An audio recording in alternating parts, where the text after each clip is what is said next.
کبھی آپ نے یہ سوچا تھا کہ آپ اس بارگاہ اقدس کے خادم بنیں گے؟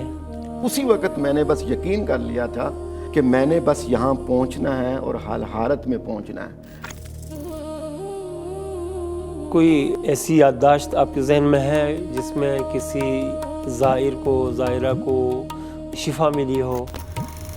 مانچسٹر سے واٹس ایپ پہ پیغام بھیجا اور بڑے ٹوٹے ہوئے دل سے اور بڑے دکھ کے ساتھ انہوں نے کہا میرے والد صاحب بہت بیمار ہیں اور ڈاکٹروں نے ہمیں پاکستان بلایا ہے اور کہا ہے اپنے والد صاحب کو اپنے گھر لے جاؤ، ان کے وہ دشت جنازے کا بندوبست کرو۔ ما زارہا مکروب الا نفس اللہ کربتا، کوئی ایسا پریشان حال نہیں ہوگا کہ اس کی پریشانی دور نہ ہو۔ سہنے شفا